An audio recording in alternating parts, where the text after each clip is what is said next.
57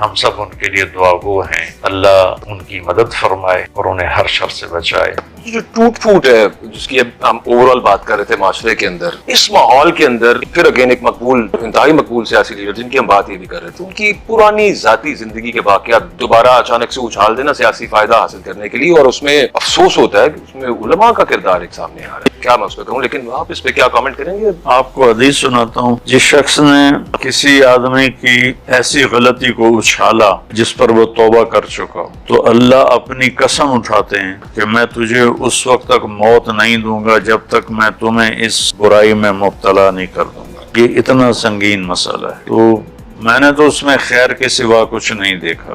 جس طرح اس نے لا الہ الا اللہ لوگوں کو سمجھایا ہے، ایسے تو علماء بھی نہیں سمجھاتے۔ باقی چونکہ سیاست اب نفرت میں تبدیل ہو چکی ہے اور آگے دشمنی میں تبدیل ہو چکی ہے، تو کسی کو فریق مخالف کی خوبی نظر ہی نہیں آتی، عیب ہی عیب نظر آتی۔ تو میں سب کے لیے ہمدردی رکھتا ہوں، سیاسی اختلاف بھی کریں، سیاست بھی کریں، مذہبی اختلاف بھی کریں، اپنے مسلک پر بھی چلیں، پر اللہ کے واسطے ایک دوسرے کے دشمن نہ بنیں، ایک دوسرے کہ درپے نہ ہو جائیں۔ سیاست کریں، نفرت نہ کریں، اپنے مفاد نہ دیکھیں، ملک ہے تو ہم ہیں، ملک نہیں تو ہم بھی نہیں رہیں گے۔ ایسا نہ ہو کہ اسپین والا معاملہ ہو کہ ذاتی مفاد کے اوپر لڑتے سارا ملک گاؤں 700 سال کی حکومت آج وہاں زیرو ہوئی پڑی ہے۔ میں قرطبہ کی جامع مسجد گیا، وہ گرجا بنی پڑی۔ تو میرا سب کو پیغام یہ ہے کہ آپس میں ملک کو پہلے دیکھیں، پھر اپنی حکومت کو دیکھیں، اپنی ضروریات کو دیکھیں۔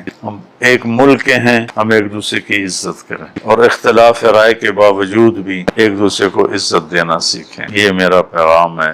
ناظرین، آپ اندازہ کیجئے کہ ہمارا معاشرہ کس طرف جا رہا ہے، کہ ایک انسان سے انتقام لینے کے لیے یہ کس حد تک گر سکتے ہیں، اس کا اندازہ بخوبی لگا سکتے ہیں۔ ناظرین، پہلے نمبر پر تو یہ نکاح عدت کے بعد ہوا، اس پر بہت سے علماء کرام کے اور مفتی حضرات کے فتوے موجود ہیں۔ مفتی تقی عثمانی اور غامدی صاحب کے اس پر فتوے اور فیصلہ بھی موجود ہے کہ اگر کوئی عورت کہہ دے کہ میری عدت پوری ہے تو اس پر کوئی بھی سوال کھڑا نہیں کیا جا سکتا، اسے پورے ہی سمجھا جائے گا۔ مفتی تقی عثمانی کا ہی ایک فیصلہ تھا کہ اگر کوئی عورت 48 دن کے بعد نکاح کرتی ہے تو وہ عدت پوری کر چکی ہوگی۔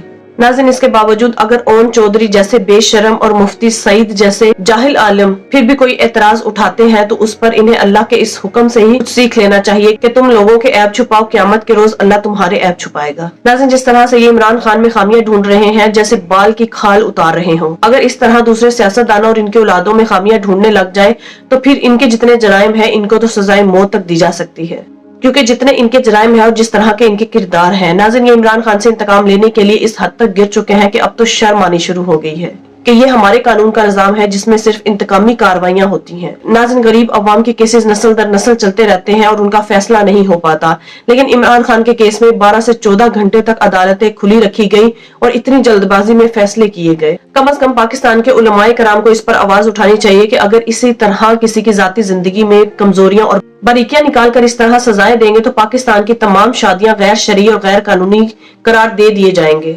اگر اسی طرح کے فیصلے آتے رہے تو وہ وقت دور نہیں جب کوئی بھی انسان کسی سے بھی انتقامی کارروائی لینے کے لیے چند جھوٹے گواہان کو اکٹھے کر کے ان کے نکاح کو جھوٹا اور باطل قرار دے کر کسی کی بھی زندگی تباہ کر دے گا۔ ابھی بھی ہمیں ہوش کے ناخن لے لینے چاہیے، کیونکہ ایسا نہ ہو کہ بعد میں ہمارا اٹھنا مشکل ہو جائے۔ پہلے ہی یہ قوم دوسری قوموں سے بہت پیچھے ہے، ایسا نہ ہو کہ یہ سیاسی اور انتقامی کارروائیوں اور غلط فیصلوں کی وجہ سے یہ مزید پوری دنیا میں رسوا ہو جائے۔ ناظرین، افسوس کی بات تو یہ ہے یہ ملک وہ رہا ہی نہیں جس کا خواب علامہ اقبال نے دیکھا تھا۔ ہم تو اس ملک کو کہیں اور ہی لے کر جا رہے ہیں۔ قائد اعظم نے اس ملک کو فلاحی ریاست کے طور پر آزاد کروایا تھا، لیکن اس وقت ہم انتقامی سیاست کی طرف جا رہے ہیں۔ خدارا اس ملک کو قوم پر ترس کھائیں اور اس ملک سے منفی پروپیگنڈے کو اور اس طرح کے ہتھ کنڈوں سے ضائع نہ کریں۔ ناظرین، آپ کے اس بارے میں کیا